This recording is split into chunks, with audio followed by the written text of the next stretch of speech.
Alexa, connect to my phone. Searching. Now connected to Jonas's island. Cool. We're streaming live. Welcome. Welcome. Huh. It's kind of chilly in here. All right. Set this thing up. What am I missing? I'm missing the chat. Let's get the chat up and rolling.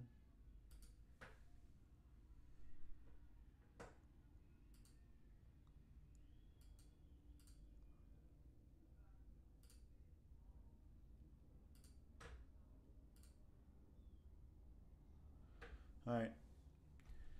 That's it. Chat's up. All right. Today's Monday. I think it's the 27th study stream now. So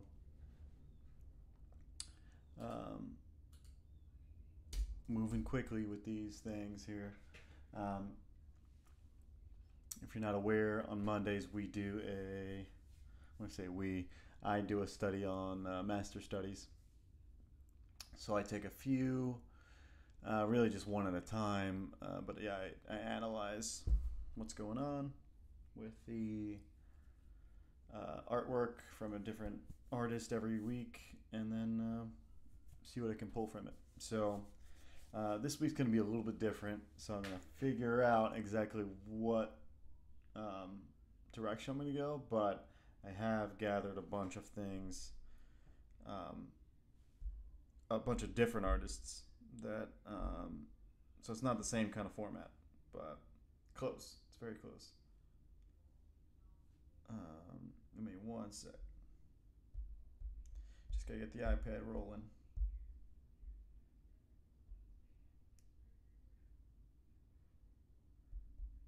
All right.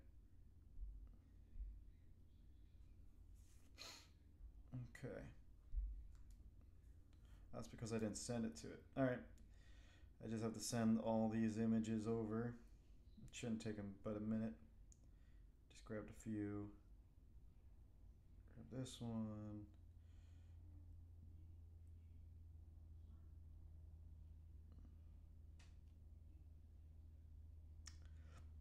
All right.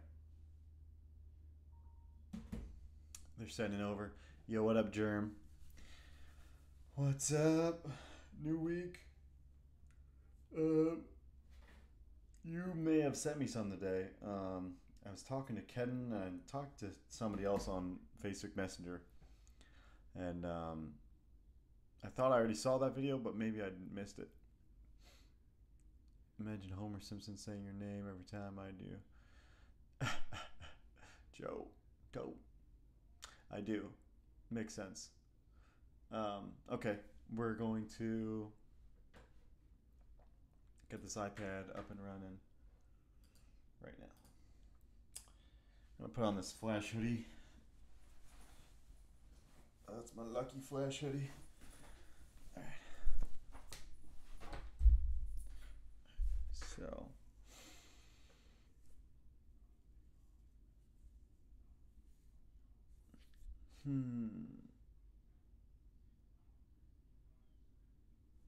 Let's see here.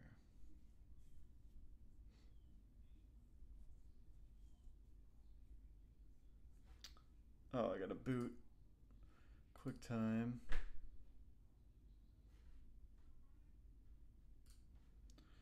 QuickTime.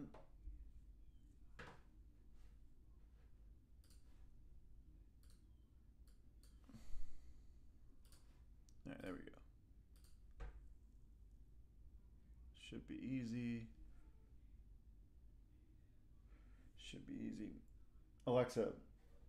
Never mind. I'm gonna do it from here. I'm not doing voice commands. Screw that. All right. It seems I'm on the iPad, but it's not wanting to do what it wants to do here. So I'm gonna disconnect for a moment while I put on some music.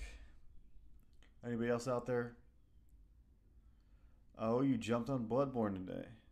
What? You're a little bit late, buddy. I don't know if you played it before, but it's like my favorite game. Maybe not my of all time, but it's I think it's my top 10 favorite games of all time. I'd say. Which for me, that's you're beating a lot of obviously you're beating a lot of games to get to the top 10. It's very good. I'm just gonna put on some Metroid stuff in the background while I think and try to figure this out.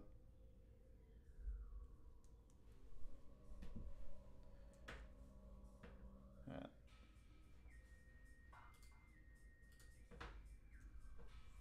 Hmm. I don't know why it doesn't like it does not liking being connected to the computer right now for some reason.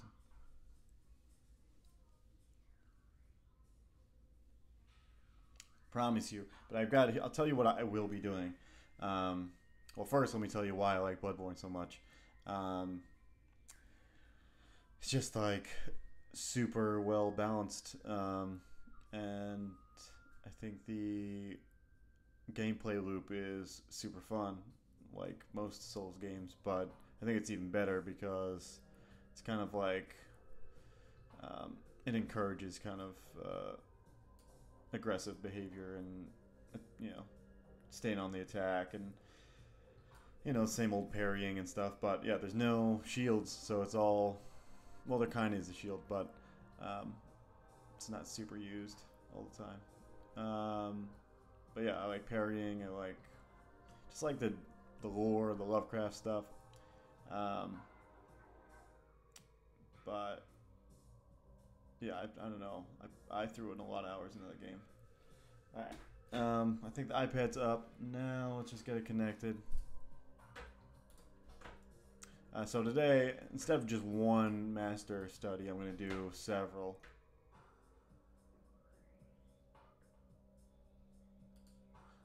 Whoa, why is it not wanting to connect right now? Is the question. Oh, because it's still syncing? Yeah, let it sync. And while we do that, I'll talk about the ones we're going to be doing. So I grabbed a bunch from.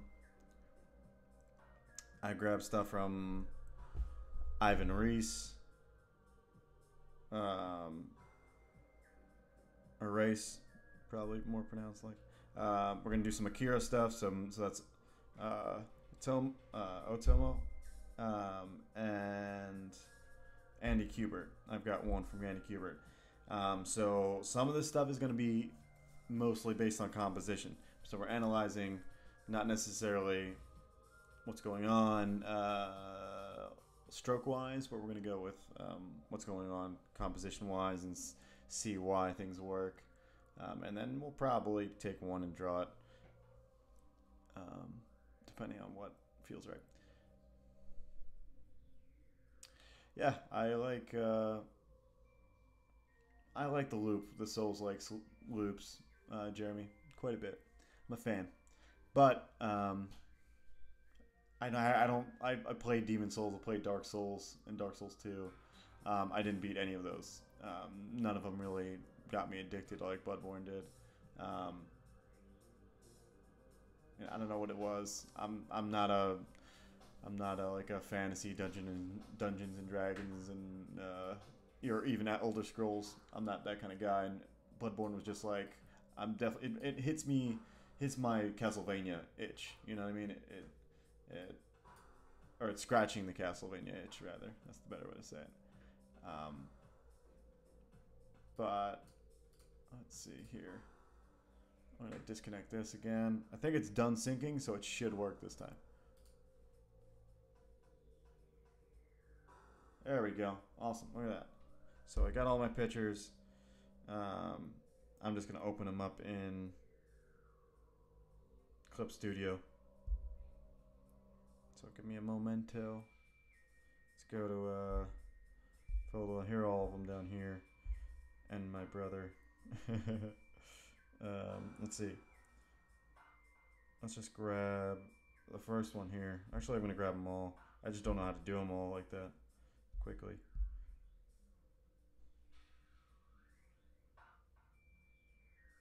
There we go.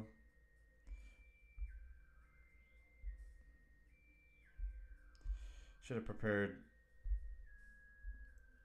Nope, I want that.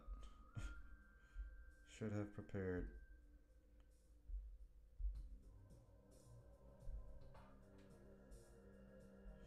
Yeah, these are all Otomo's like cool compositions that I really like. My favorite after scanning the books that I've read so far, which are numerous. But I didn't go through all of them. I just went through the ones that were in my immediate blasphemy of scrolls. Yeah, man. Definitely not that guy. I call it. At some point, I call the stats. You know, I like playing RPGs, but at some point it gets too tedious and it takes me out. And at some point, I think that's the downfall of it. I think like you lose some of the storytelling and maybe just it's just not intuitive at some point. Unless you're deep in it anyways, and if you're deep in it, then it doesn't matter at that point. But it's kind of the same problem Monster Hunter has. It's just like to get that deep, you got to be a crazy person about stats and that game loop of finding armor and stuff. Um, so that's just me. All right, I think that's all of them. Let's go to.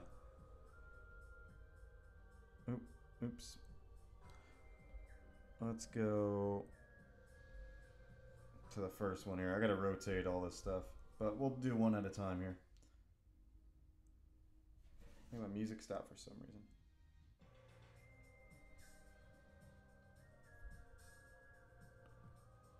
How's the stream out there, guys? Let me know if the stream's crappy or good or what. Please, that'd be cool.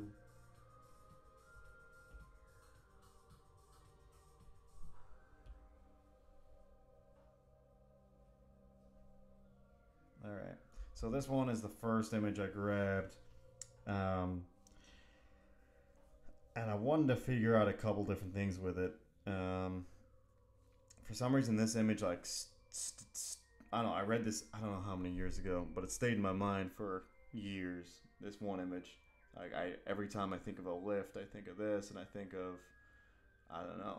I think like other people have stolen this idea too, or not stolen it, but like this really industrial um, lift looks so cool. Thanks, bro. Appreciate it. Um, but yeah, this is what I wanted to see about this one was a few different things. So each time I bring up an image, I want to look at certain things. And with this one, it's all about diagonals. So like there's almost no lines that are not a diagonal in this shot. There's like a few horizontals here. Um, you know, I'm gonna do that on another layer actually. Um, and I'm not coming this from like teaching whoever's watching. I'm not trying to teach you. I'm just trying to like I'm talking it out to myself really, um, and hopefully we learn together. Point is, um, there's a guy. Damn it, can't remember his name. Um, he did Art Punch, I think. Maybe it's a painting tutorial. A few tutorials he did, and he did one just on diagonals, and just figuring out why certain images have like power. And this one is very square. It's a very squared up like composition, but it's interesting because all the diagonals that are around the pipes, he's perfect. You know, with the upshot, you're getting all these horizontals that are should have been straight, but now they're diagonals. Even the caution tape comes out so there's so much like movement without it really being an action shot that it becomes like one of the best shots of the whole book almost. Um, so yes, Mr. Catapano. No, I don't want to be that guy. Even if I was in a school setting, I would not be that guy. I would either way. I'm just drawing in all these like these are all the perspective lines he's using, but they're all some of them are legit perspective lines, and they're since they're pipes, they're physical, and they're I don't know. They still work as diagonals. Is what I'm saying. The ones down here toward the bottom are still good, still valid, um, but they're all going in the same direction, so it seems a little easier. And I think what makes it maybe is the caution tape lines too, because even that would be blank space, but you threw caution tape on it to really give it something. Um, Either way, I like this one a lot. I don't know if he did all of this on purpose, but it just happened to be where all these diagonals never let your eye to be at rest, and it's super good because this is the time when these two characters here are going to see the character, or going to look at Akira, um, who they have stored down here, and so it's like this tense moment. So it's like your eye is never able to settle really, except for this one spot up here maybe, or just a couple of these blank spots down here. But overall, it's just like really busy. So and they're all diagonals. It just makes it a super awesome composition. This one I would study before, but it's something that I've studied his stuff before. But yeah, it's just here. It's all just layers and layers of just perspective lines, really. I mean, obviously he's rendering the shadows really show the contours of the pipes. These little lines here. He from the Akira books is where I pull how I detail things, and I just take his approach of leaving it clean and then throwing a little bit of detail marks and nicks and scratches around the edges of the image of whatever you're working on. So say like the pipe over here, he stuck a little piece here, and then he stuck a little on the end here, a little over here, and then in the end, overall, the whole image it turns out to work. So this one I just wanted to show. The other ones, this one was a little bit of analyzing, but more so just kind of showing and making sure I wasn't going crazy with how awesome this one was. Let me flip this one. All right, this one is cool. It's another one from the Akira book. I think it might be the second volume, might be the first. I don't know, but so this one's interesting because, again, just we're looking at composition all today. So I almost want to corner pin this where I can straighten it out for you. Maybe we can just tilt it without locking, because it's kind of essential. And I wish I got the whole crop, because a composition is all about like its framing. So you're missing part of the frame, but it stays square. I just like how this panel reads more than other ones. So here you have our main dude jumping out of a window, right? Here's the cool part. He speeds the lines on the right hand of the screen here to almost show camera movement. I think, like, I can see like the camera mimicking his movement, and that's why there's speed lines there. He uses it underneath here as well, but that's not why this is cool. It's cool because of the amount of detail and the contrast here of his black spot of his hair here. It's got the most contrast, right? So it reads, and same with the word. So you're getting the first read is blam and crash, but then then you read this set of people seeing it second, which is interesting. You're like, and that's exactly how it would happen in motion, in camera, live. So one of the reasons why I like this is because of how it reads. And this is where composition for comic books is way different than composition for other storytelling, is because comic books, you have to keep in mind time and how different things play out. And the way I judge comic books is not necessarily how good the art is or how good the story is, but how good both work together and how it reads. So I don't hate on books that don't have the right kind of flow. Like if the letterer and the artist aren't on the same page, I don't hate on them. But it's really cool to see stuff like this where it reads the right way. It reads, crash, and then what the hell was that? After you see the crash, so that's how it would. That's how you want it to be read. So and it comes across that way. So besides that, this composition is good because he's center. That's one thing. And anytime you want something to be super important, you center, and it's pretty much centered to the camera. Besides that, he's got all the perspective lines from this outcropping, like going right to the center where he is. So it automatically has this kind of like because of this shot, you almost feel like he's jumping, or you feel it more so that he's jumping through the window because it's flat here in blank space. So you really feel like he's jumping through this flat wall, this pane of of nothingness. But to the viewer, it looks like he's jumping through something, or that he's in space because of this blank space over here. He's in out in space rather than on top of whatever the window was.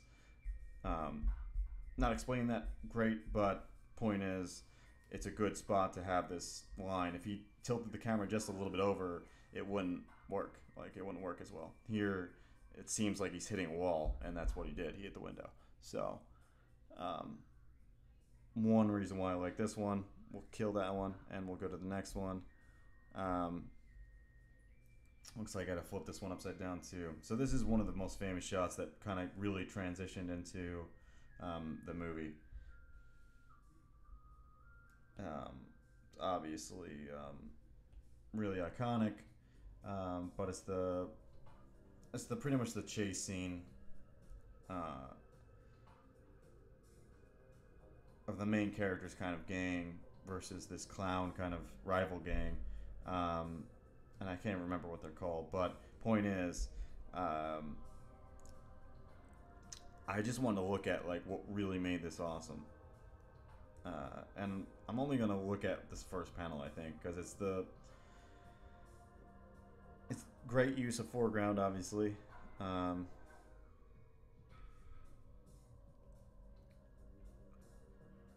It's just great use of using good silhouette in the foreground. All these pieces that are hopping like off the road because they're skidding is genius. I don't even know. Like I'm trying to figure out like how he came up with that. I guess just watching a bunch of that on chase scenes or something. How if things are dropped, they'll obviously bounce and skid. But it just adds so much like movement to everything. It just works that way. Works really well, and it's a double page spread, so these are kind of difficult since you got the seam here. But everything kind of flows. It's just like if you take this as a whole from here to here, it's hitting good thirds. The perspective of the road is hitting that third, and the main grouping of riders is hitting that top third, and then this kind of bike is separated on this third, and same thing with the top half. So it's hitting like this nice grouping. I think that's why this one works.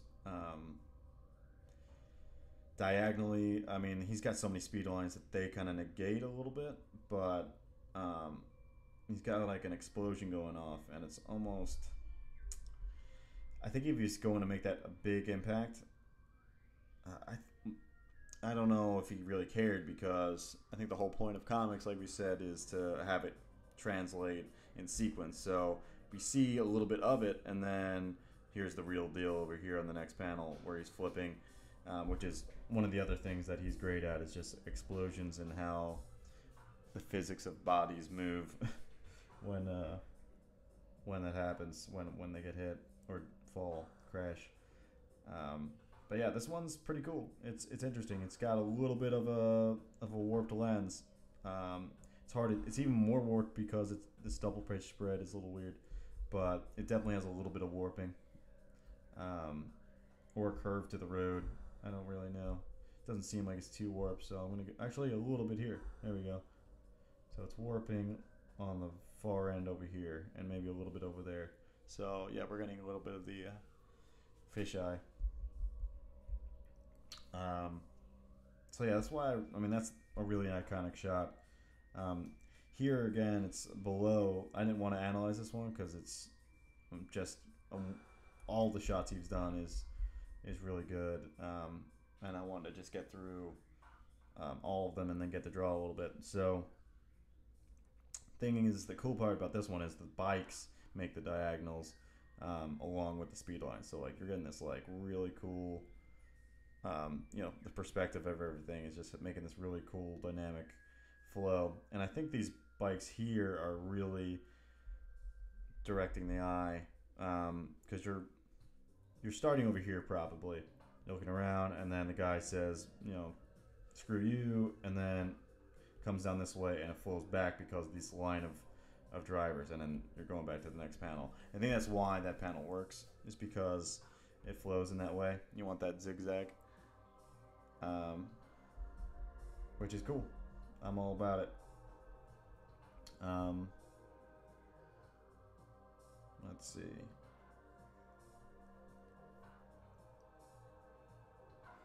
And all these bikes are drawn so well in perspective. It's it's flawless. I mean, he's simplified a lot of it, but there's no other way to do it. This dude's. I love watching videos of this dude draw. Go watch some videos of Otomo draw, and damn it, man, it's so good. Like that dude was just locked in a room for 20 years. It's crazy. Anyway, we're moving on. All right, what is this one? Oh yeah, this is one of my favorite shots. This could be one of my favorite compositions. It's like a very Sid Mead. I think he's inspired by Sid Mead here or something, man, because it's very Blade Runner-y, and just almost like I want this on my wall. I almost like want to like remake it, blow it up on my wall because it's that good. Even the halftones, I want the halftones too, blown up in dots.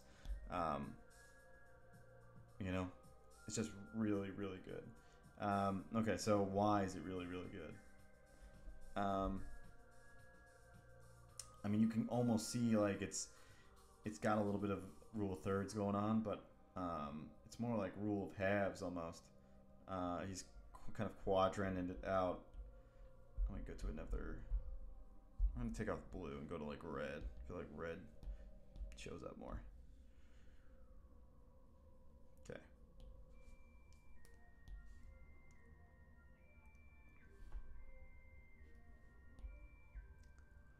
Should have brought a drink in here. I forgot I was gonna be.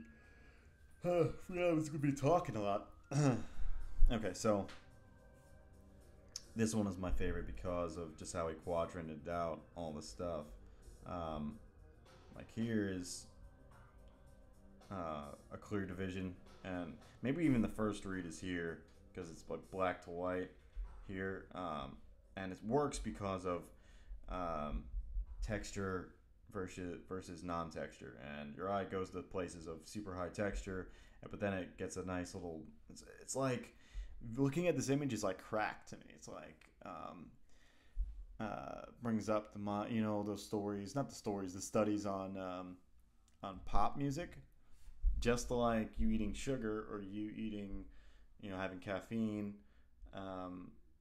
you're getting an adrenaline rush or what have you.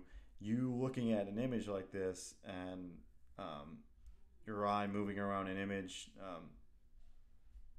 and like going from highly textured to not, and going with the flow of the lines, that's pretty much a similar idea. Like in pop music, there's a study that they found that literally pop music is found to be addictive just as much as like sugar, because every time you go back from like in pop music or generally most music, it goes like in a repetitious way, like A B, and then whereas B is the chorus, and then A, and then maybe B again, and then C, and then maybe B again. Point is, with that's like this that's the getting into like music theory almost now. So that's like your, song as a whole. Like that's the arc of the song. But within the verse, there's also another A, B, C. Maybe like, with pitch. Maybe this goes up and low and then up and then, with each time you return to that familiarity that you have, you get this kind of hit of dopamine or serotonin. I don't think dopamine. I think serotonin is the feel good. Can't remember. Someone help me. Either way, I was just trying to get at that. With all the lines in here, it's the same thing. It's like, oh, cool. It just feels good to see all this stuff in perspective, and it feels like there's three, and then bam, and there's like a stop, and it's a totally different scene down here. It's like, here's the city, and it's gritty and gruesome, and it's bigger than them, and then here's two buddies, or just I think they're the two main characters. But point is, it's a separation, and it's kind of symbolic. I think I don't want to get into like this symbolic feels, but compositionally, look at this. You're getting this split, and if you just look at the areas of high contrast and areas of high texture, which he's doing both at the same time here, it just creates this really cool image. And I don't know, there's not many images like this that can be pulled off, you know. So one of my favorite panels of all time, I'll have to say. Um, like I said, I maybe when I have like a super studio, I'm gonna put this as a mural on my wall because it's tight, super cool. It's on my bucket list. All right.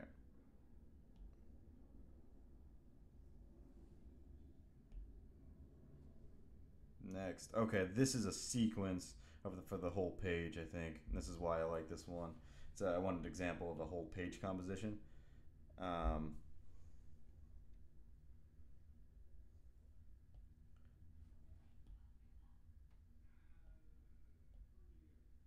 okay, so this is not entirely the whole page, but you get. I took crappy pictures, obviously, but they're pretty close, man. It's like um, I wanted to figure out. It's another example of one high contrast, um, where the lights against the really dark, and then within this one, it's the bodysuit versus his face, um, and again the body reverse like, um, versus the background. So that's the high contrast part. But as a page, what's cool is like, not this is the unsurety. This is kind of like we fear the unknown. So it's kind of creepy, even though it's horizontal. And then here we get the diagonals, and that's where you get the um, kind of the anxiety. The like when you have diagonals and the things are tilted a little bit, um, it gives you more of that kind of anxious feeling. And then this creepy silhouetted rim light shot, which stays center. So your eyes like center, you're looking left and right, nothing's there, and then it has this weird flow here where you like look around for a second, and then back here, and he's still there. It's like it's a very, and even where my lines are going, see what I just drew there? It's almost like this cross section. That's what literally your eye is doing when you look at this, and it's very centered. It's very powerful. This guy's very like screwed, obviously. Um, but this guy's Tetsuo here is super powerful, and it's because of the centering of the shot. Anytime you want something to be super powerful or super important, put in the center. Um, and everybody's got their own rules, but that's one of the ones I follow.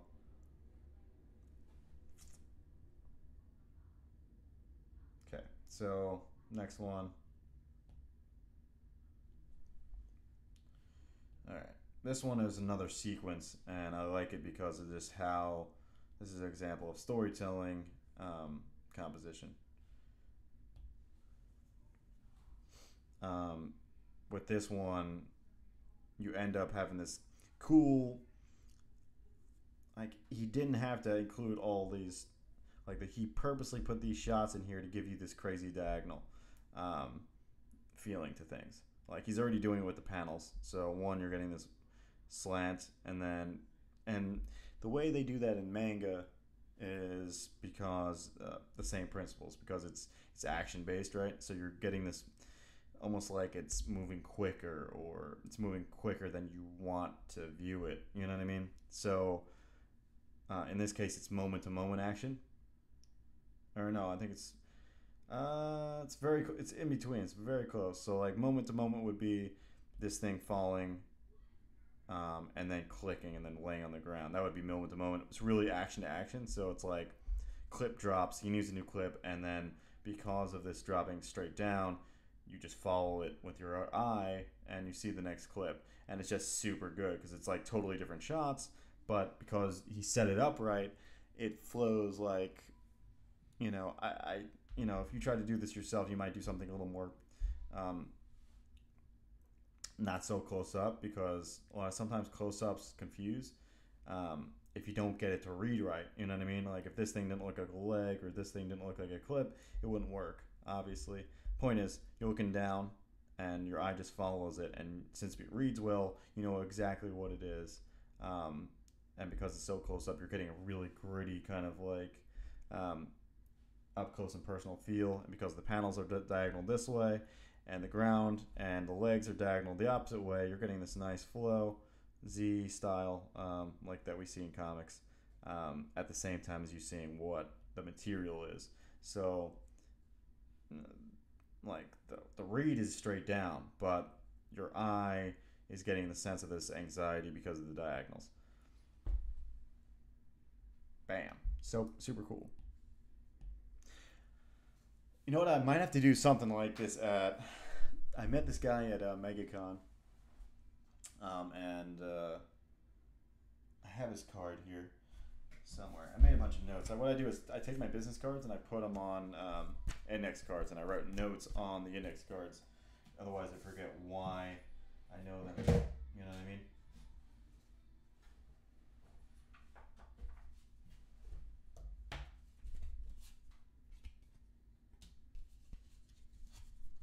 Okay, so there we are. Yeah, so I saw this father and son at MegaCon, and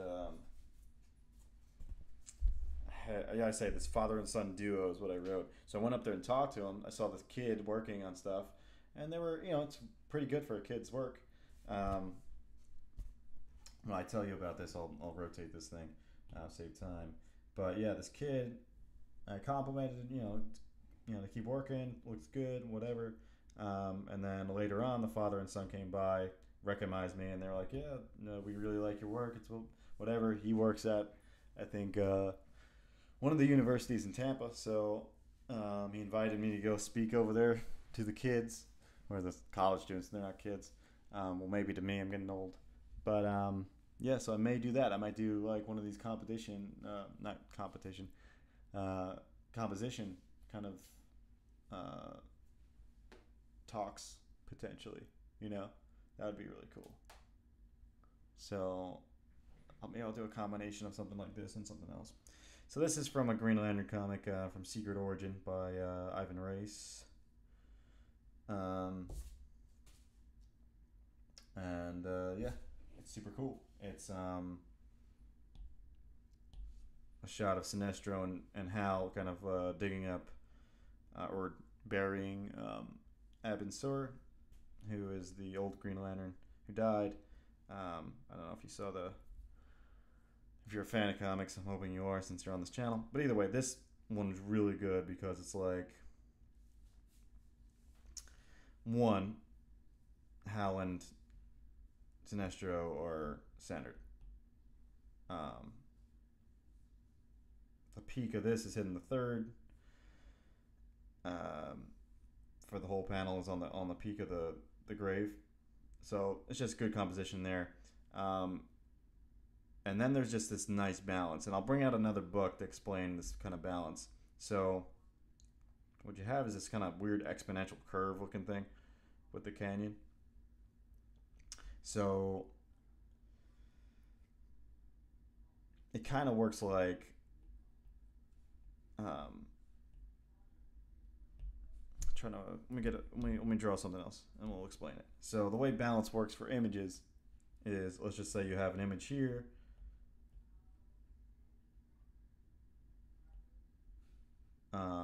and then you balance that image on like a seesaw.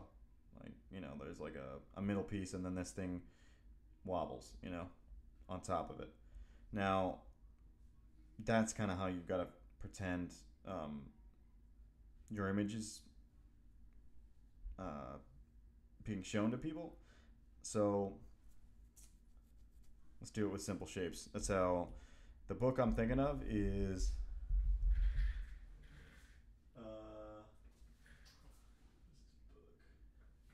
Picture This. So this is a book called Picture This, right? Would you stop saying yes, Mr. Catapano? So, like I said, I'm not teaching here. I'm just talking. So the way a seesaw works is obviously balance from the center point, right? Now, since it's not a normal seesaw and it's not just a person and a person, we're looking at the whole span of things. Things that are closer to the outside require less mass to tilt it, right? So the farther you are over here, the thinner this has to be to still push the same amount of weight because of leverage, right? So the closer you are to the center, the more the mass has to. So I'm pretty much trying to explain why this balances with this giant block here, right? So you have this tiny sliver of rock that we'll put over here on this little seesaw, right? Bam. Now this is going to tilt this thing hardcore because it's on the far end. There's not much. If you put another equally sized block here, it would still tilt and it would be off balance. But if you put this giant block thing that spans this whole thing, it will balance on top of it because you're spanning not only right next to it, but a little bit over here as well. So that's the key. It's kind of like this trade-off. But yeah, that's how the balance of images work, and they explain it in this book called Picture This as well. But yeah, I think this is an Andrew Loomis thing too.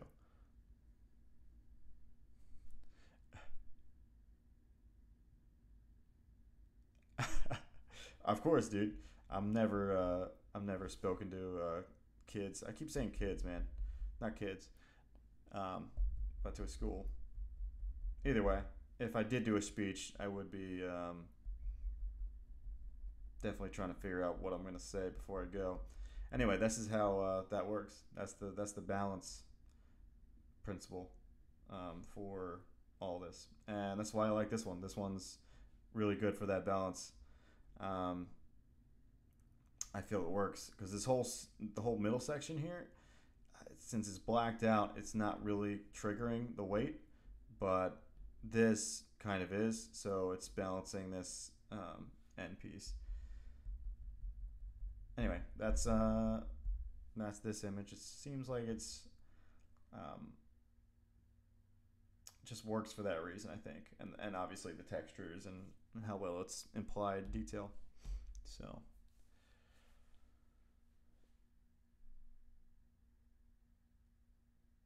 yeah, the zombie chorus. I hear you. Let's see here. Well,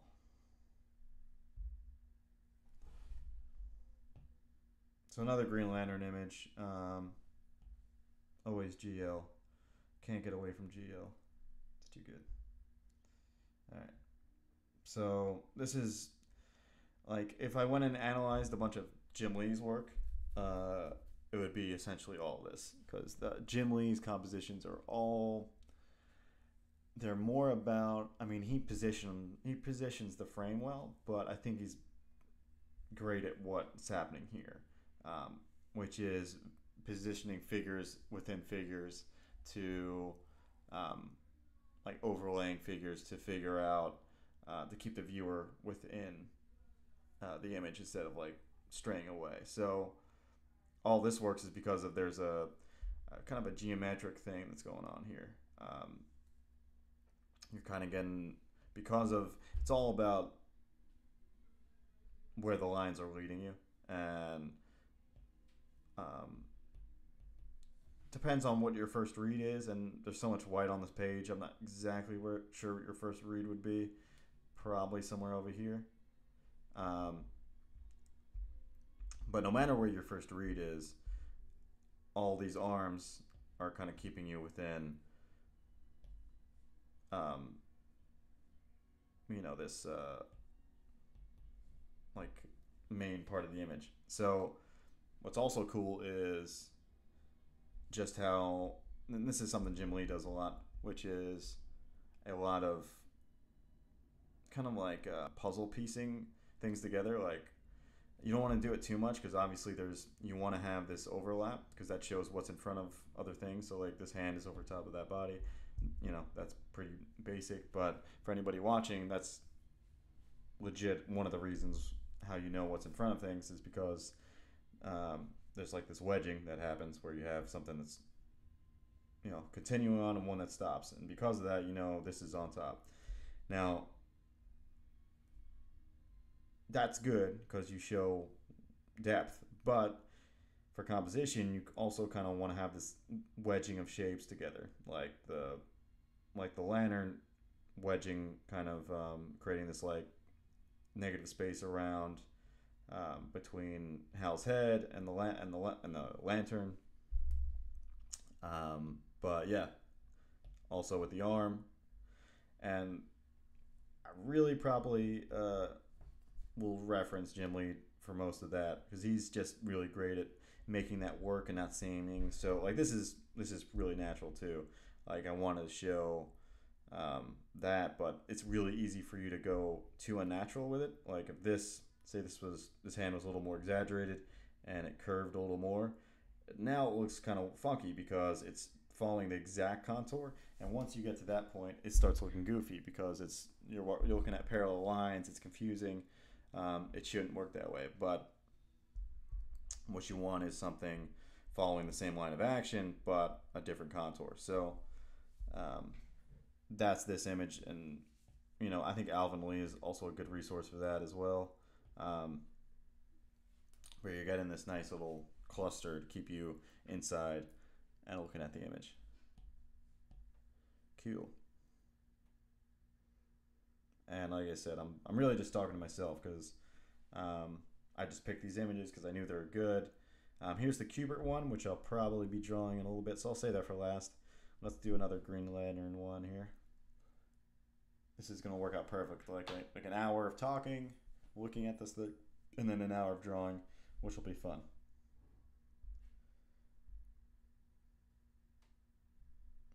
Let's rotate you around. All right. So this one's a double braid spread. I've had this thing saved for so long that it's one of the best images of this famous origin story for Green Lantern, and yeah, it's just well done. Mainly for that read. We read left to right, obviously American, and then top to bottom. Depending on how the lines, fork and move around and the rest. But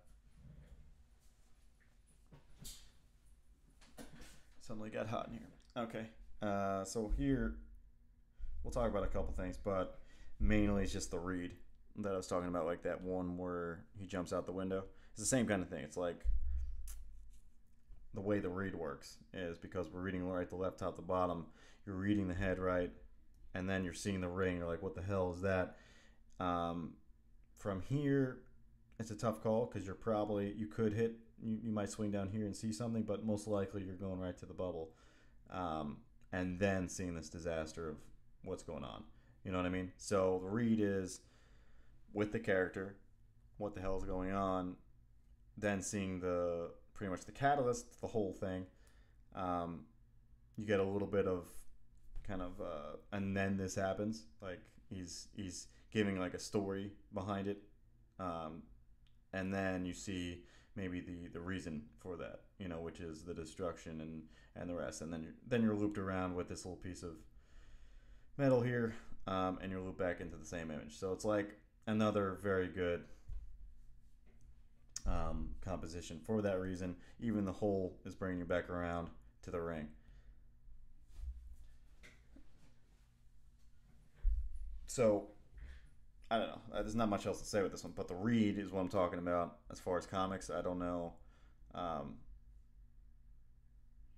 I feel like it's important to know, but most people don't teach it. And then I think the read is like overall, you want to get good figures. You want to get all the elements in there clearly. And then the last part of it is really getting the composition to work, and at the same time getting the read to work. And I think the read is sacrificed sometimes for the cool factor, or for necessary things that are supposed to be in the shot, but there's too many things in the shot already, so it gets cluttered, and then the read is off. Either way, point is, this is where a good example of a good read happens, or has happened. All right, so this one's Andy Kubert from Flashpoint. This is Reverse Flash and Flash, and I think Batman at the bottom. Well, not the Batman, but the alternate universe Batman. I'm going to rotate again. Okay.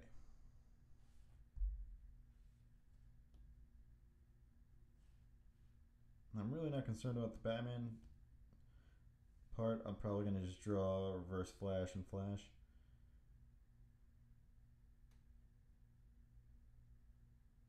So I'm just going to crop it there. But here's another example of, like I said, fitting figures together that don't necessarily they're like, you could do it worse, is what I'm saying. Like, if you fit them together in a more awkward way, it wouldn't work as well as this. However, with this one, I really just wanted to draw it because it's more pencil work. But all of it works because of kind of great flow between the limbs and how things tessellate together. I'm not going to talk about it because I don't have the whole image, and it kind of, you need to see the bottom to get the flow to come back up, because it flows down here from the arm back up to here. But we will draw it. So I'm going to open up a new layer and draw the hell out of this. And we're pretty much right on time. I'm a little ahead of schedule. How's everybody doing tonight? It was a crazy weekend for me. My older brother's birthday, and then I was away from the drawing desk completely one day, and then I got to draw a little bit. Let me see what I drew. I got to draw a little bit with kids on Sunday. I got this youngster to draw with me at the park, and then I drew a picture of him with his parents. But anyway, got to draw a little bit on Sunday, and it was fun. Now, let's get to drawing, if no one else has anything to say. Oh, Valerie, same life has been a bit on the crazy side. Yeah, I mean, depends what you mean. Could be, I'm assuming that's the work side of things, rather than life or personal, like family. But it could, sometimes family gets crazy. That's how life is, man. Jeremy's just a hermit, bro. This guy Jeremy, I don't know if you know him. All right. I'm gonna look at this image on the computer screen. That way I get more real estate. Sorry, guys. I can still put it on the left side, so don't worry about it. Just give me a minute. Oh, job hunting. What kind of job are you looking for? Maybe I shoot you a tip, or hot lead.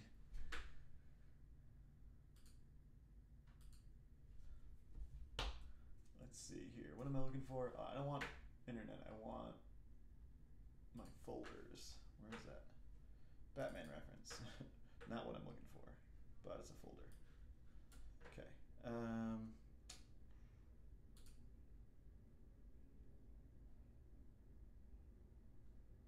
What was I looking for? Oh yeah, the images I just had. Never mind.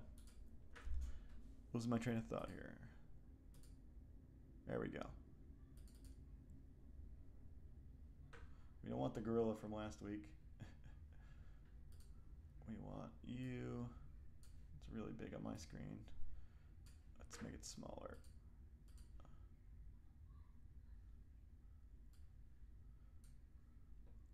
I'm trying to figure out what I like most about it, and I think like they give this kind of Joker smile on Reverse Flash, which is kind of making him the creepy look.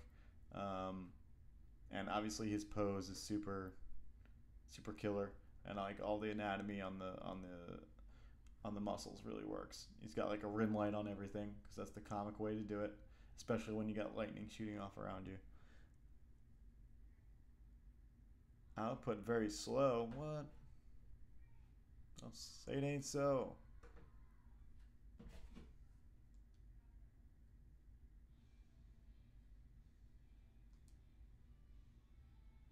Let me see here.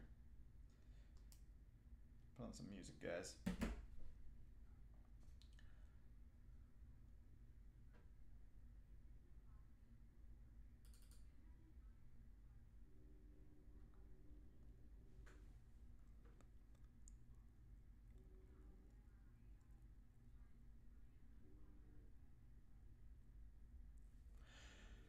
Let's see here. Job hunting mostly. I'm glad.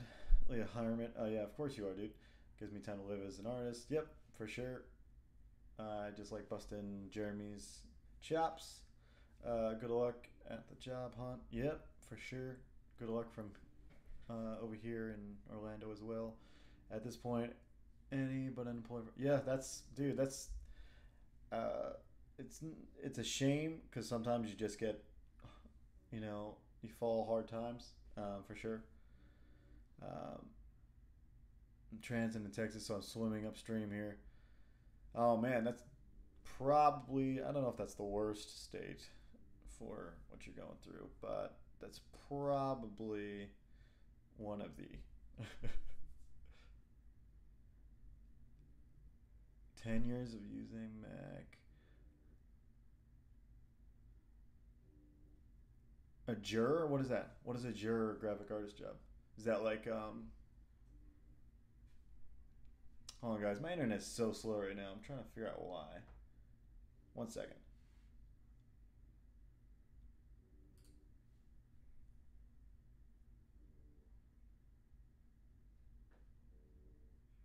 Oh, junior. Okay. I was like, are you like in a court case?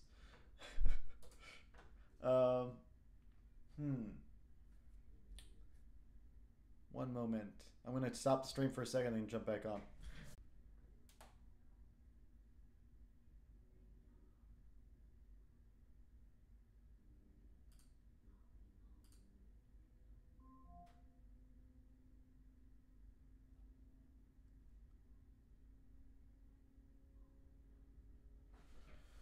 All right, all right.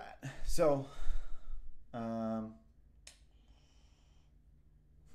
where am I at? Okay, just making sure if the stream's working. I think my girl is watching some 4K over there or something. Um, hmm. Yeah, I thought you meant for a second a court case or something. That'd be super. I just watched The Staircase on Netflix, so I got the court system in my head. Um, been dreaming about it, but yeah, depends what kind of stuff you want. Storytelling wise, they're storyboarding, and then obviously trying to do indie comics, and you get a few little things like that. Otherwise, look around for me and Jeremy worked at startup game studios. They were looking for stuff, tabletop game stuff. Um, hmm. well, your best bet is. Depends what you want, or what your portfolio. Yeah, forget what you want. It's what your portfolio looks like right now. Like if you have mostly comic stuff, you're not going to get concept art or storyboarding. So that's the bummer. That's the. It's just like anything else. You can't like.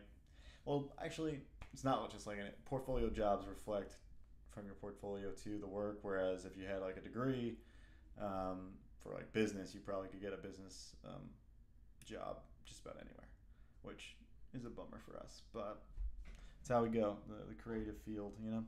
All right, so I'm gonna start drawing this before we lose time. Time is of the essence, and I'm gonna make this white or black maybe, and then make this white. There we go. Good.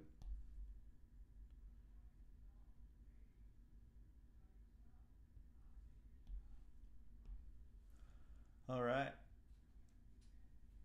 Hopefully the stream's better, guys. Is it better? Let me know. Because I couldn't even get music to play is the problem.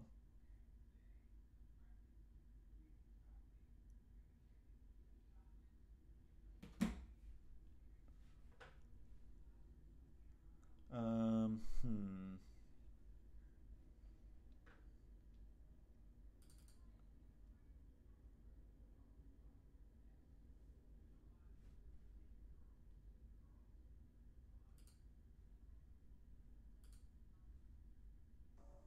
No, I won't echo. There we go. All right, guys. Put on some Tel Aviv,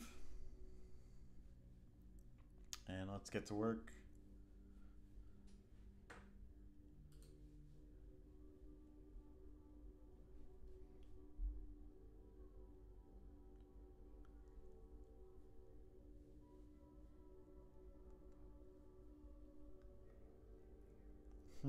Wait a minute.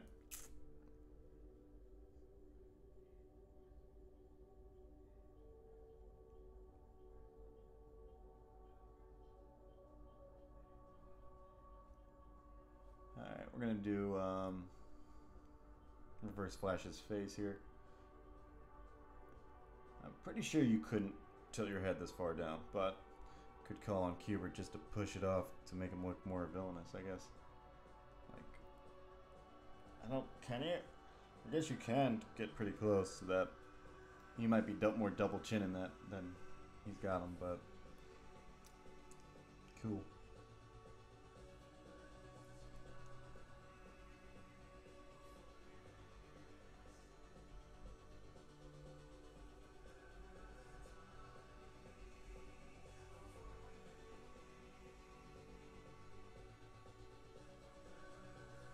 All right.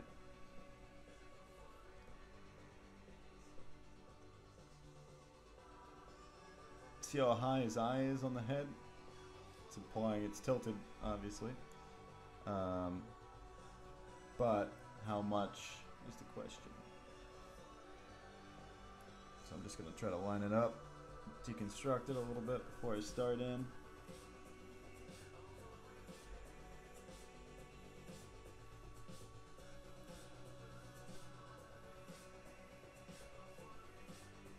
I've never drawn Kubert before. Well, this Kubert. There's two Kuberts. This is Andy, and it's crazy because the other guy's Adam, and so you never can remember who's who. But and then, you know, Katie's the one that gave me my DC review, which is I think her Adam's niece. I think. All right. Either way.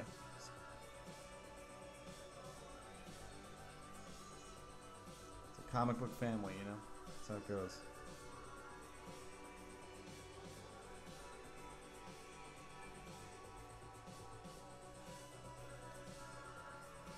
Alright. Let's not try to put in more features than I have to here.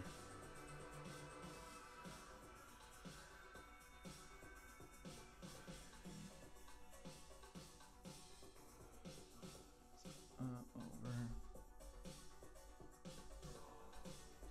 Trying to make this a little more planar.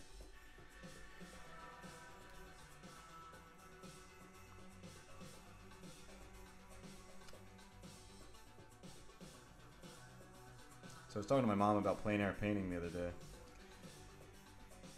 and I was thinking about it. I was like, man, I think if I could get away with doing an all landscape comic book, which is probably if I ever get big, I'm gonna make one of those all landscape comic book.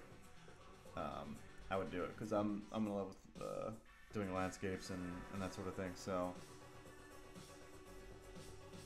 you know, I think at some point I'd do some plein air painting for sure.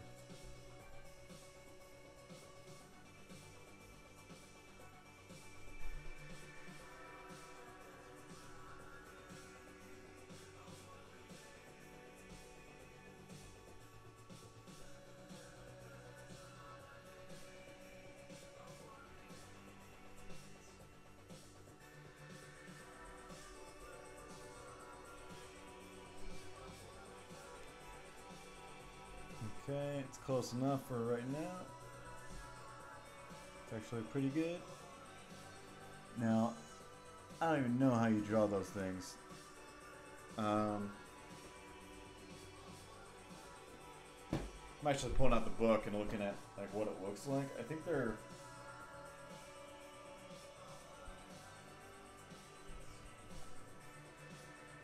they're just little wings, right?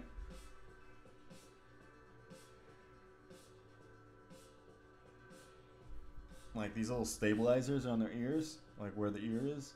I think they're just stabilizers or whatnot, but in this angle, it's just like a line.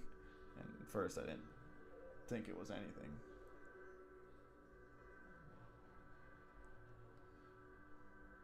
So it's something like this. But all these little extra things I add in give me a good sense about how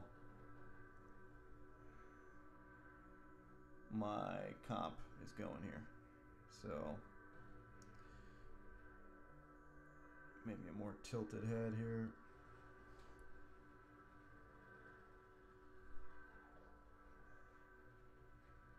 There should be more down there. Okay.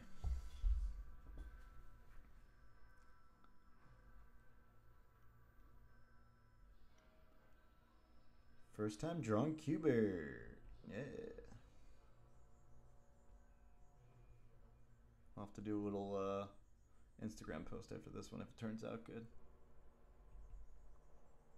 Shout out to the Kuberts. Alright, so let's just do the whole chest as a block shape. You can kind of see it's like a super exaggerated rib cage that goes all the way out to his head, so up past his head almost.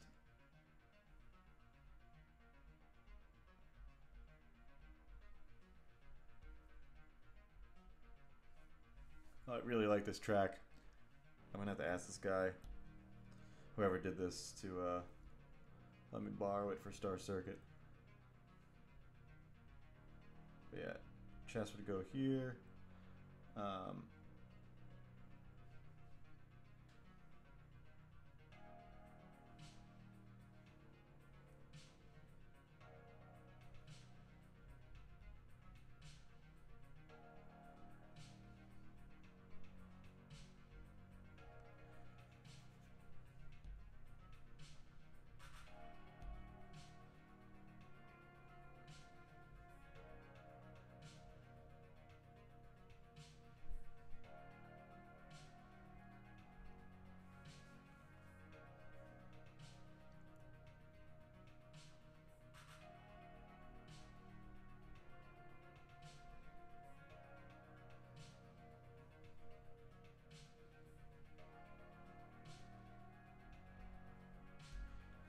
Well, Valerie, you have like film experience, right? Too.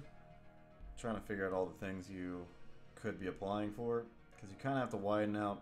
I mean, especially if you're um, trying to find something you want but can't find it just yet. Sometimes you have to like go outside of what you really want to do and suck it up for a minute. A lot of times that's the deal, but I know how it goes for sure.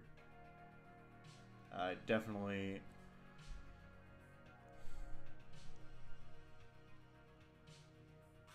Mm, yeah. Okay. So yeah, non-art jobs, of course, and that's a hard gig. I mean, I was out of a job, the job I wanted really for a long time, for 4 years out of school.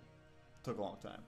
Um, Now you should be able to get it faster than that. I was just like I graduated right at 2008, like right when everything like just went kaputs.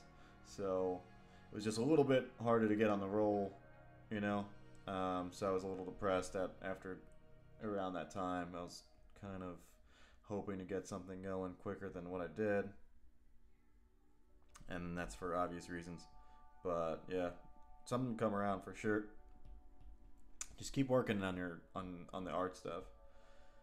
I know it's a hard grind because it's do you really push the day job just to survive, or do you know do the whole art thing all the time, um, and sacrifice? Yeah, what do you do? But my probably whatever little advice I do have is to kind of take the risks earlier than later, because I forgot what book it is. I mean, it's called The Third Door, but it's all about like there's three doors. Like the first door is like going the general path, the way everybody goes, and you have to fight your way, kind of like we're doing here, like just building up your skills and going about it the long way. And then the second door is kind of like the rich people door, the privileged door, like the Kuberts. Like Katie Kubert probably got a job straight because her family was in it, and that's the other door. Not many people get that door. And then the last door is the third door, which is there's always a way in. There's always a way that you're just not thinking about. I know he talked about that guy who wrote that book. Like talked about how Spielberg like broke into Universal the first time and then somehow managed to get a card in and to stay on the lot for a few days, and then even after the pass like expired, he just kept going and no one questioned it. Like he just like was ballsy with his moves, you know. So always remember you can take, you know, some harsher moves than others might not advise. You know, your parents might not advise that, but you know, that's how it goes. I'm looking at the angle of his chest, and it just needs to be a little lower. It's been a blessing in disguise in a way. I pushed my arc quite far during this time, but I don't need to land something. Yep. It's a person too. People go out of their way to help you when you help them. Generally, well, to get on. Yep, for sure. Perfect. We had that conversation the other day, me and Jeremy, about just like helping others like with no help somebody without any interest for anything in return, and you'd be surprised how far that takes you.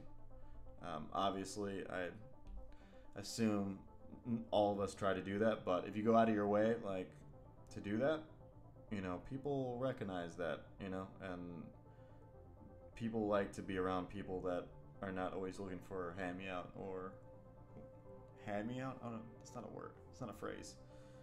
A handout. Hand me out. Yeah, people are not always cool with people wanting a handout, and you know, everybody likes to have connections and getting help from people. That, you know, it's just like you going out and like buying somebody a lunch. That guy's probably going to go out of his way to do something for you, but maybe not. If he doesn't, he doesn't, and that's the whole point. The whole point is, you know, doing your best, but helping other people. Alright. Pretty close.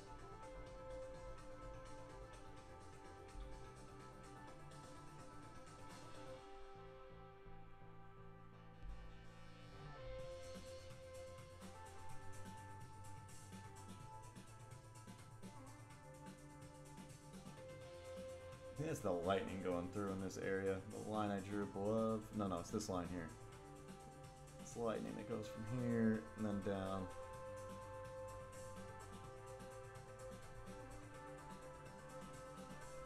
does cross in. Just do that. And then it crosses in. And that I'm doing those lines just to have some more comparison lines.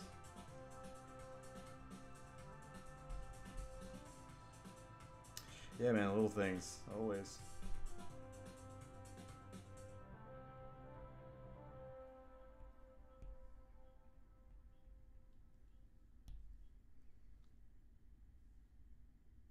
All right.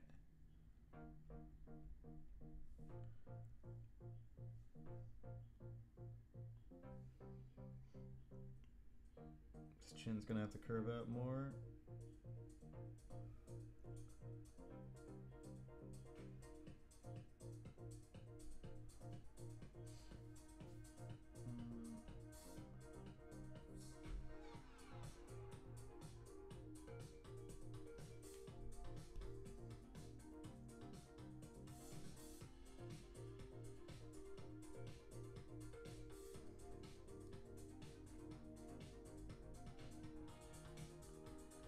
I'm always a fan of the exaggerated ribcage.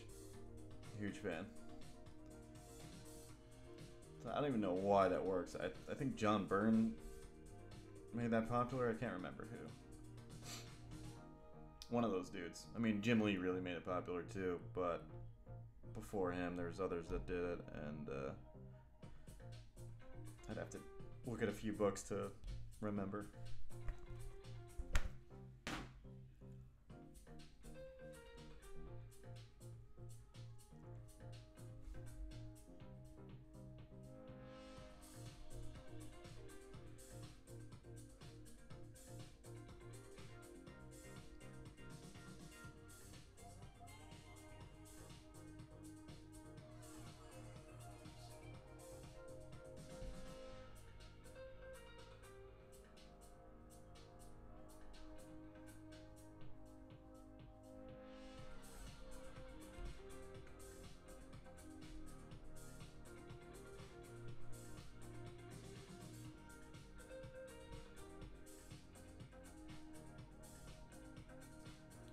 I'm really a fan of Andy's work, but that's why I'm doing the work here, because I don't know why I really like his work. I'm like, I'm still on the fence on like what makes his work stand out to me.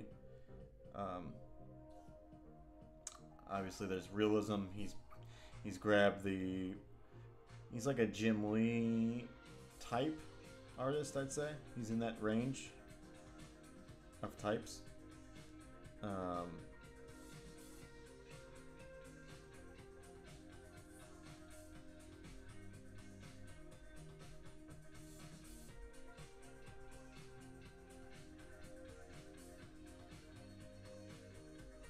But yeah, I'm trying to figure out exactly what's pulling.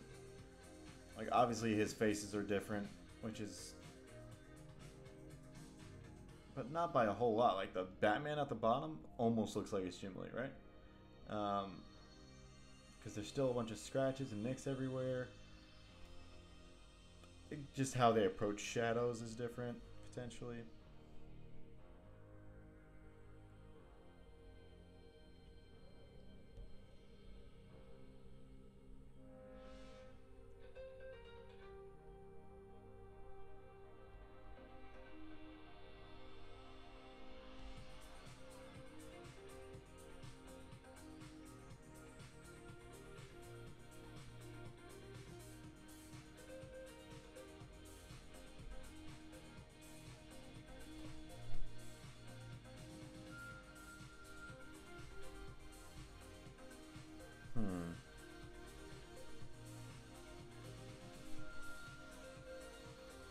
Seems about right spatially.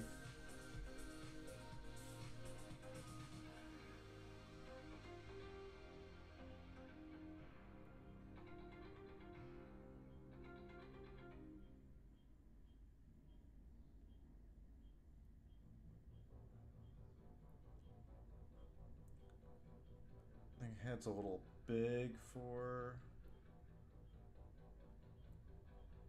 Yeah, his top of the head should be shorter. That goes here, Up.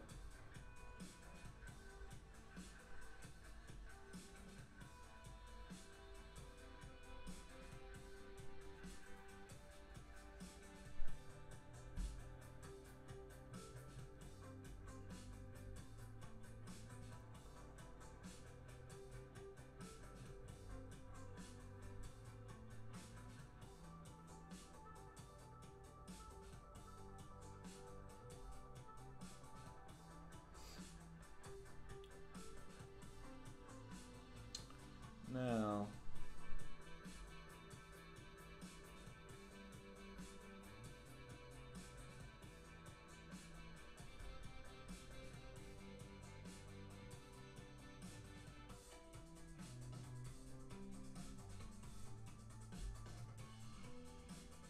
just trying to get the basics in here before I kind of detail it. I don't know where I'm going to stop, somewhere in here. I kind of want to get these shadows at least in here.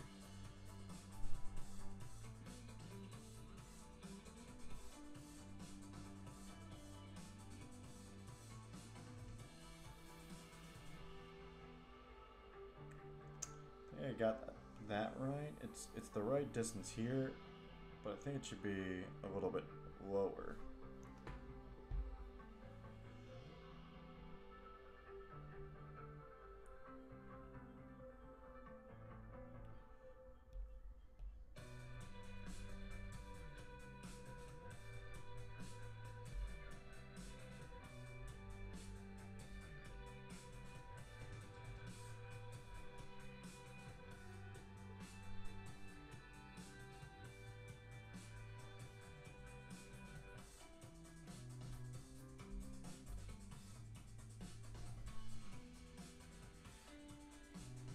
I drew a little bit today. I did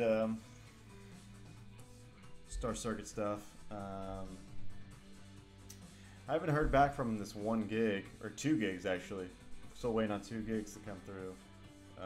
But in the meantime, just getting in Star Circuit time, which is in desperate need.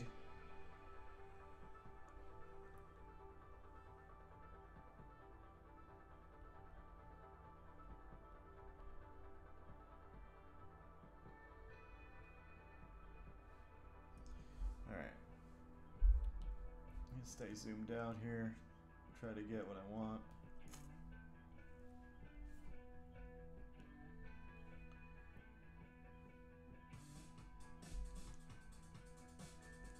He's definitely got the Jim Lee straight contours going on here.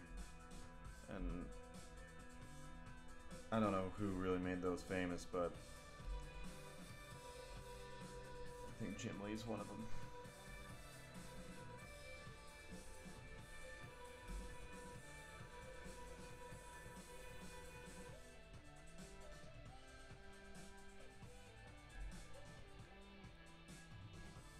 Alright. Good to have everybody on, whoever's in there watching from a distance. Thanks for watching. I recognize you.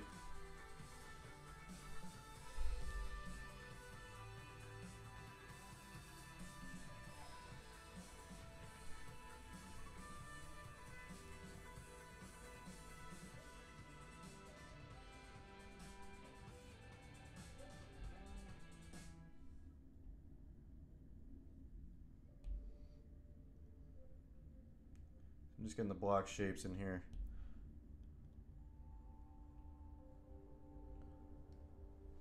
Alright, I'm gonna zoom in on the head, do this head a little bit more cleanly. Like the brow is pretty much lining up with it. Let me do these little, what I would call the orbitals, I guess, around the eye sockets, which is really the mask.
got this like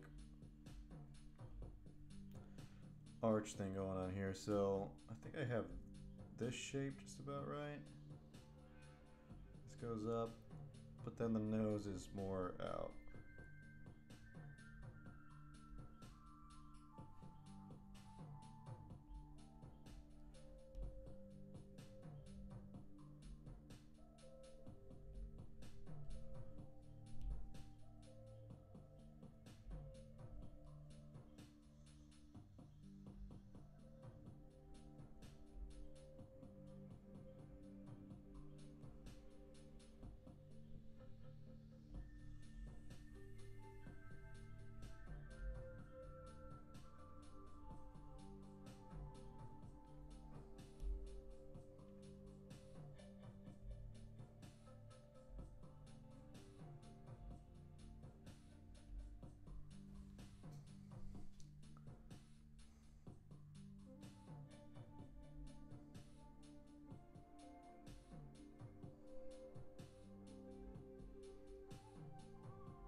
Got this super fleshy grin over here, which from this angle is super cool.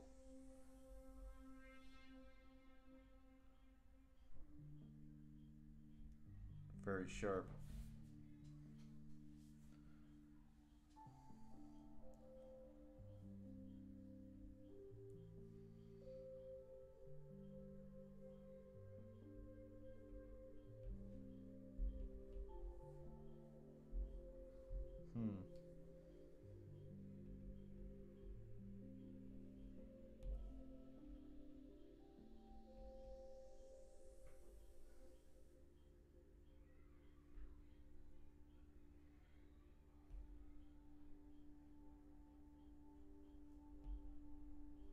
Okay.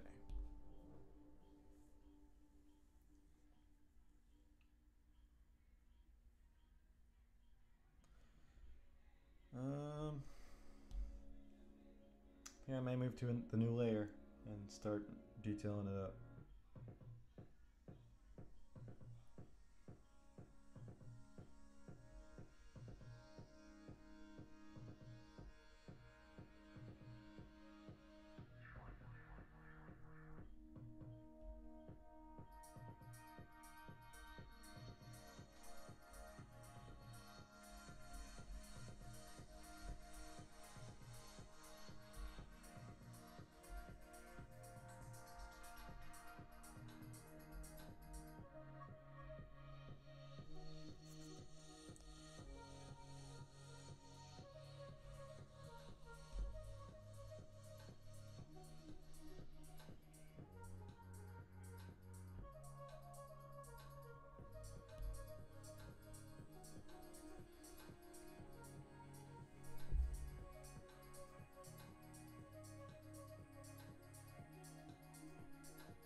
Accomplishment, life dream?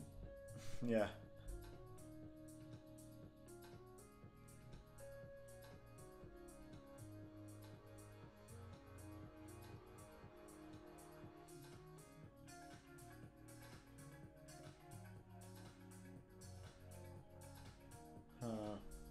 Not sure what I'm gonna do. I think I'm gonna go to the next layer.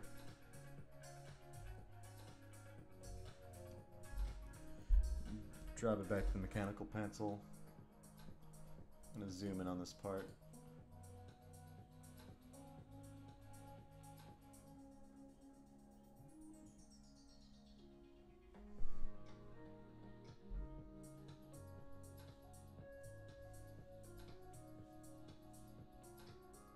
You can kind of tell a little more about how I'm off.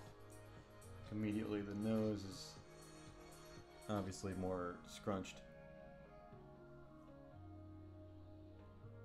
It's like a different head, different shape.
I totally forgot to talk to Ken again.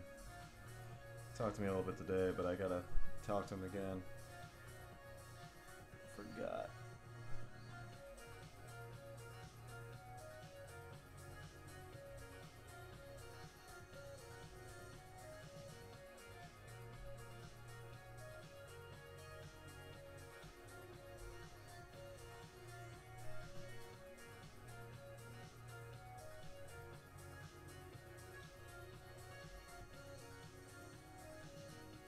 Trying to stay away from the spot blacks, and then that way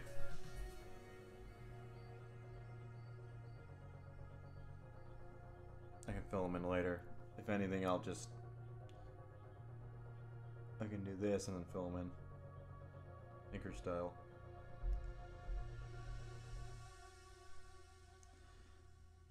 I'll do that in another way. I just want to not like hit the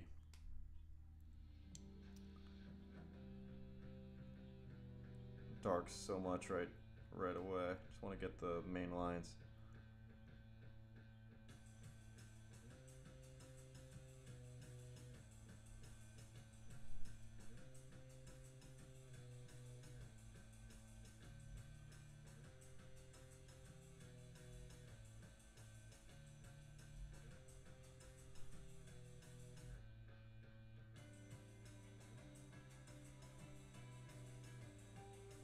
Yeah, I mean, you can put them in, but yeah, it could be misleading. I just don't want to put them in right now because the whole point of this thing, the study for me at least, is to find the process they went through, and like the act of copying it is not the same process. I'm trying to find the lines that they did in the same order in some ways. I'm looking for darker patterns and just like lines that connect, and that sort of thing. So, but yeah, I filling in blacks can be, especially if you get a little too crazy with it, can get a little convoluted and then become like I said, like a trap.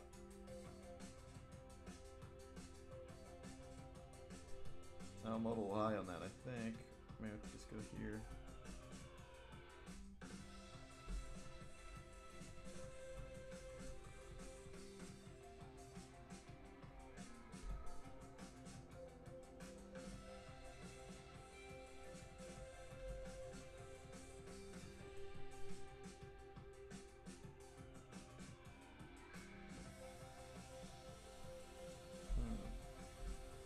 Good example is this mouth. I'm trying to figure out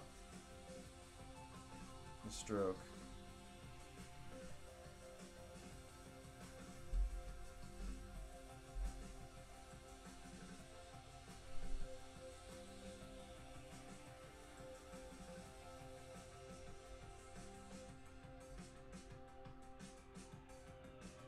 I still need to get it to be a smile though.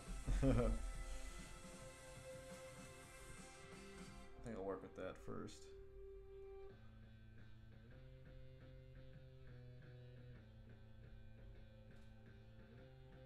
He's got his going farther out, I think.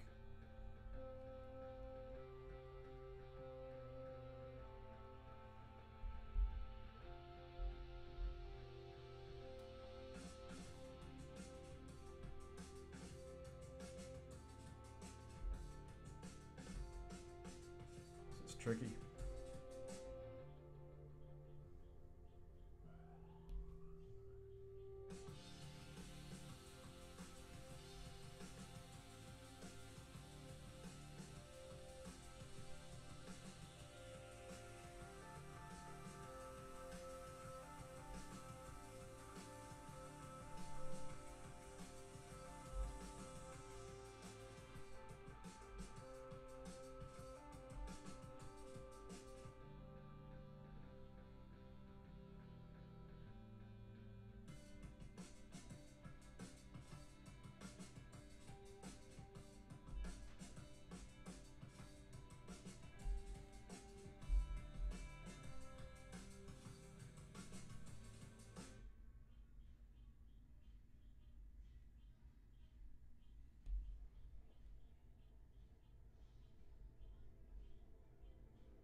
move on.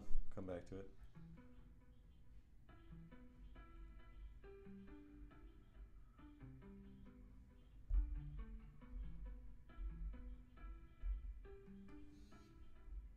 Get out of here, stories.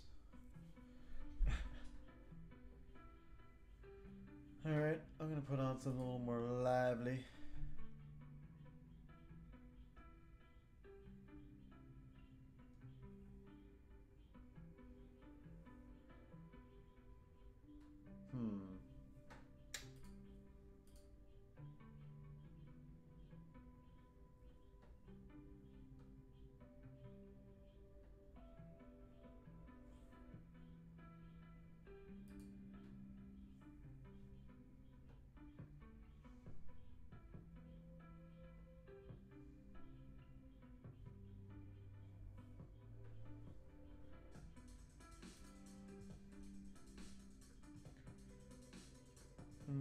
Let's do... Man.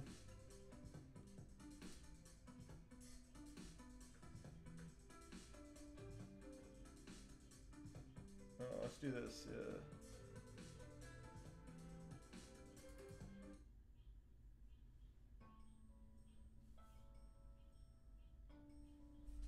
This is I Am Robot and Proud, which is... He's the guy who did the music for Sound Shapes, I think is what it was called, for PlayStation. It was like a game to make music, and it was super cool.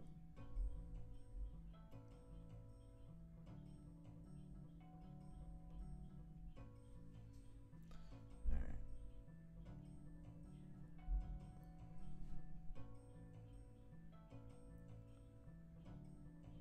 You have to pick up the pace. Stop talking.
This line makes a huge difference. The one that goes above to show the upper lip, it's gonna make a huge difference.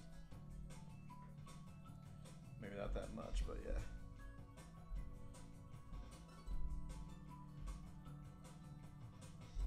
Not as much a big difference as I thought, but it helped.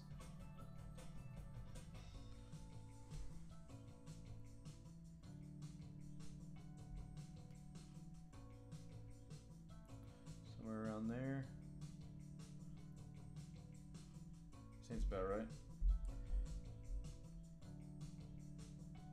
Good enough.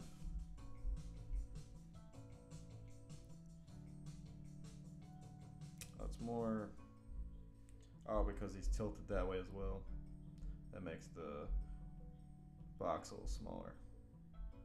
And the axis is a little different. Needs to be closer to that.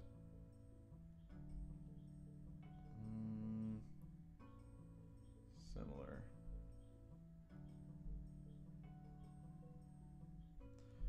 And you get the flow for these. I'm having drawn ellipses all day.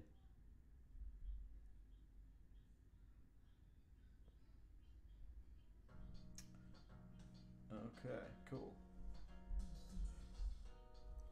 At least the first one's like close enough. I don't want to like make it too messy though.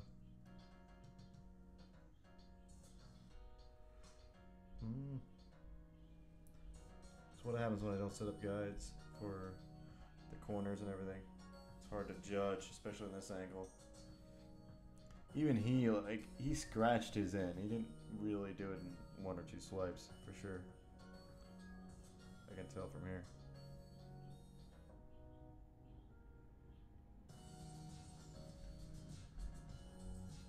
So for our purposes, we're gonna just follow along.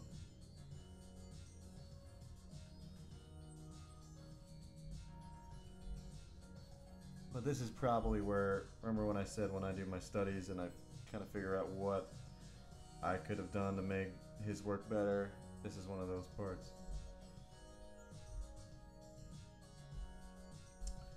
For sure.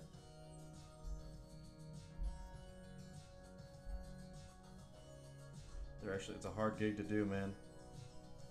I'll probably move on from it. Like, I have an easier time with smaller degrees of circles, ellipses. Once they start approaching more circular, it gets a little crazier. Or, just harder to pull off.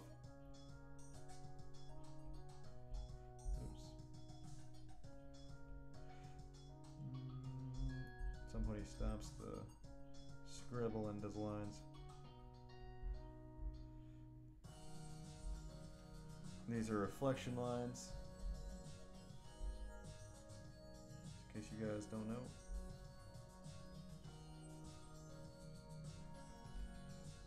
Okay. It looks funky up there, but the more you add, the more it'll blend in. But I'm gonna do this. Just leave it like that for now.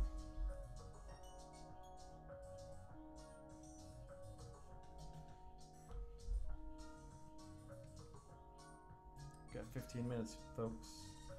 Plenty of time.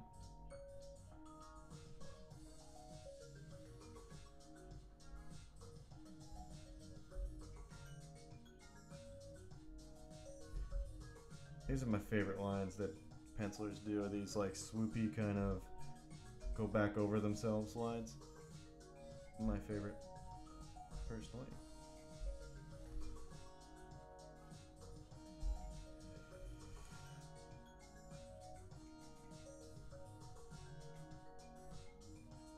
Maybe next week. I'm a pretty big fan of one of the GL artists right now. His name's V. Marion. At least that's what he goes by online and stuff. I don't know why he goes by such a weird name, but everybody's got their own thing.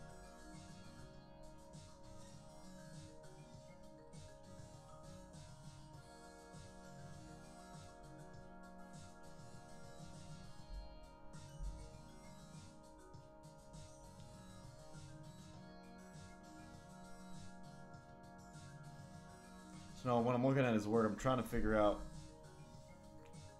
See, right here is the plane of the head. So like, he's lighting things from the back and the front. So like the side plane is all that's getting lit. So let's find those marks. This is the side plane here.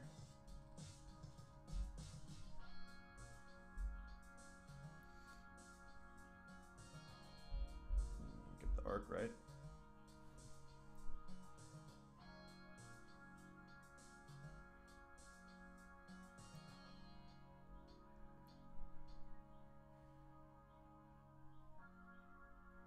And then he does this shadow here for the mask. And these are, I guess, are costume wrinkles, assuming.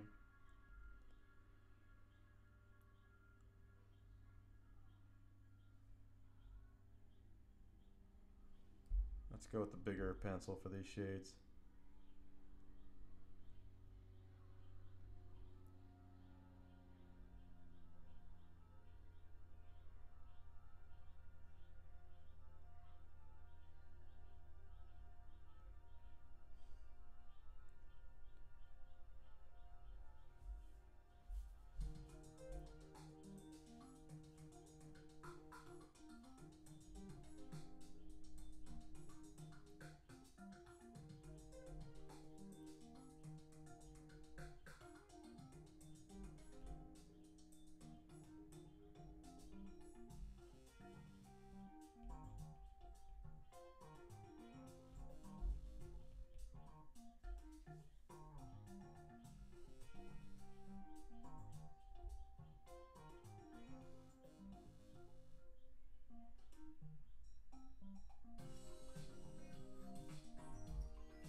Almost. I gotta get this like fluid motion going and ghost it and then put it in, but it's so hard on the computer. I can't find it. That's not bad. Very hard to find on the computer because I don't know where the Apple Pencil exactly rests, kind of. It's kind of how to describe it.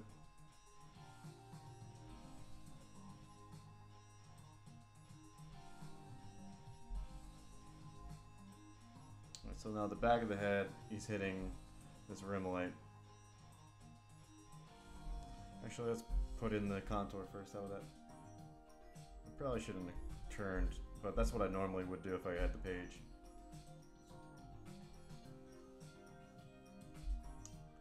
It's just hard to judge when I do that, like if I'm getting the shape right.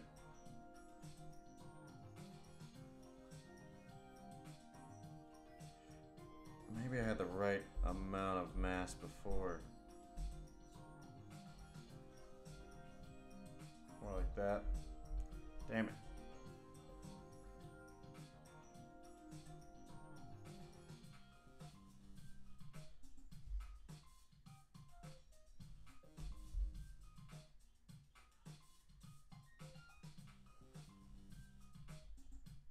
God damn, I love pencil work, man. Love drawing it, love analyzing it.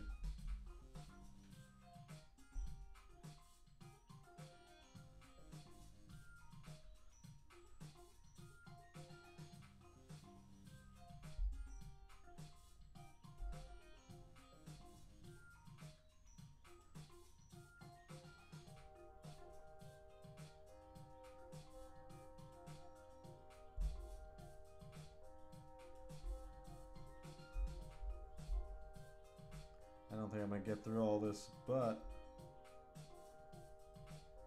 I will get through some.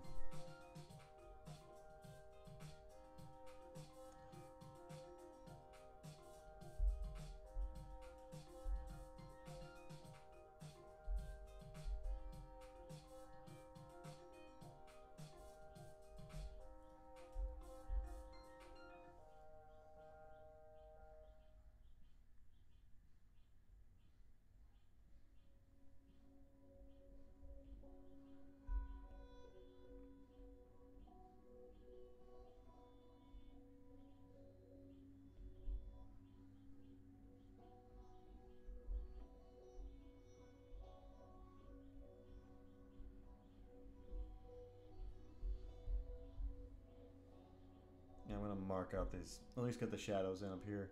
That's the important part.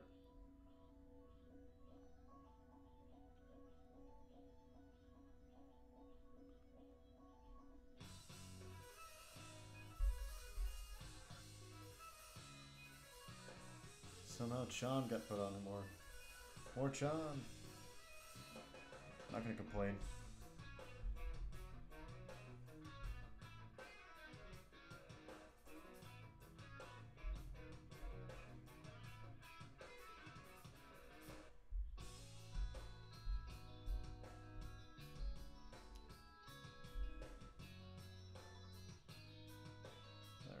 So in here,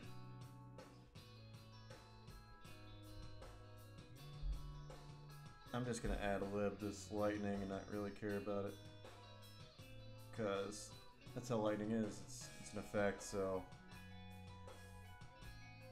you know you want it to be as natural as possible. And the more quicker and flowing you do it, the better.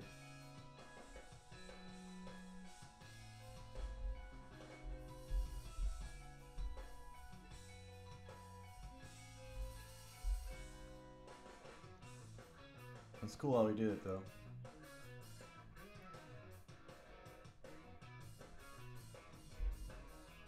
Alright. So you can even see here he's kind of shaded a little bit to mark the lines, and then went in there and shaded again.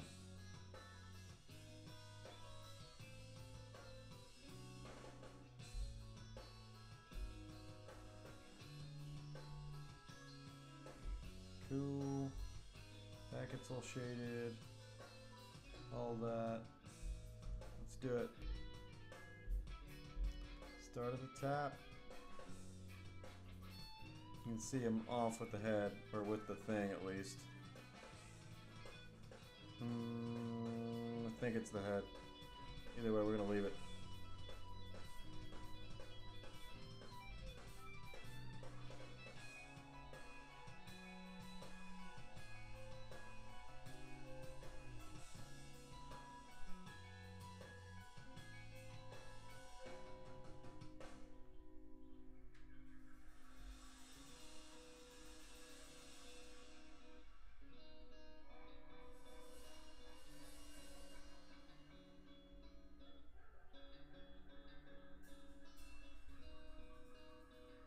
Kind of need to be aware, obviously, of the local color of whatever the person's wearing. Like, his suit's yellow, so it tells you how pitch black the lighting is and how stark it is.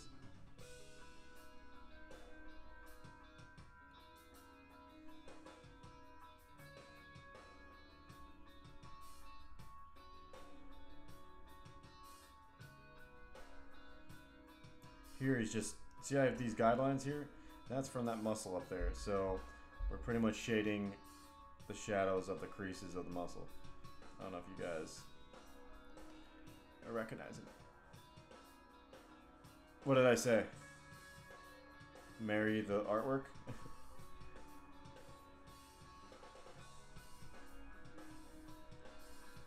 Maybe I will, Jeremy.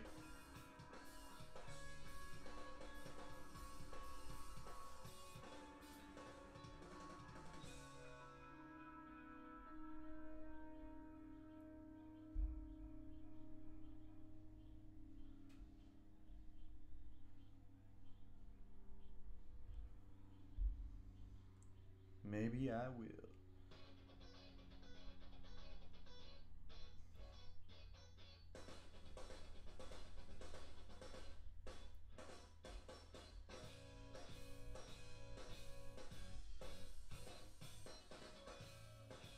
Alright. So this hits that other... We studied this a few weeks ago, but I forgot what this other neck muscle's called. Can't remember.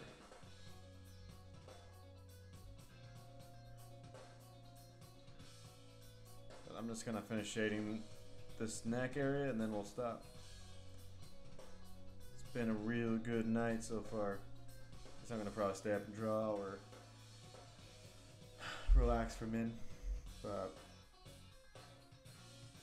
it's been good.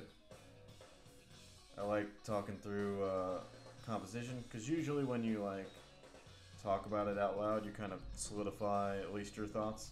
So it was good for me. It's hopefully it's good for you.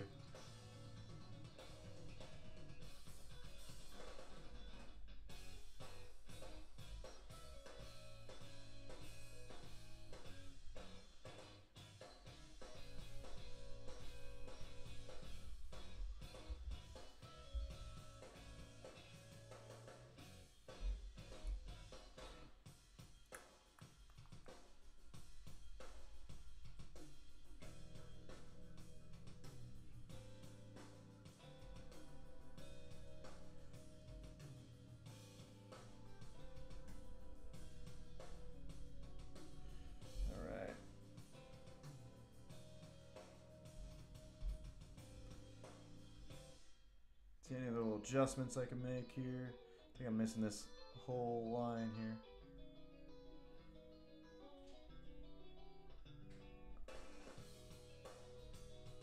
Do a few hatch marks.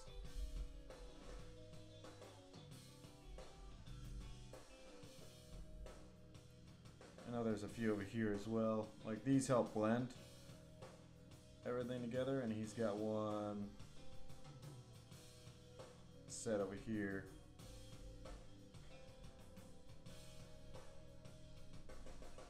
My shading was a little rough anyway, but point is,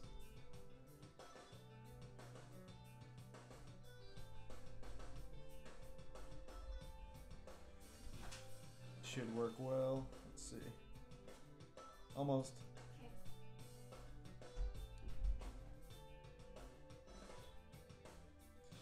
Just checking up. Just want to get the lightning strike in here, just so we know the character.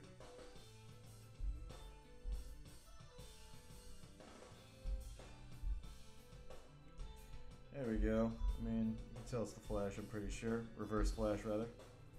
Cool. Awesome. Let's see. This is Andy Kubert. Alright, and this is 27, right? This is number 27. The date is the 9th. I don't know how many times I'm going to open up this file. But yeah, it's been awesome tonight. Thanks for showing up, everybody. Tomorrow we're doing more like just straight studies. Back to it. Trying to figure out exactly what we'll do. And then maybe the day after that we'll do fabric like Jeremy suggested. Or maybe not. I don't know. Trying to figure out what would help first. But, good night, everybody. Good night. Valerie, hope you have a easier time on the job hunt, and everyone who didn't comment, creeping, watching around the stream. Thanks. I'll see you tomorrow, 8 o'clock for the Kick-Ass Study stream. Good night.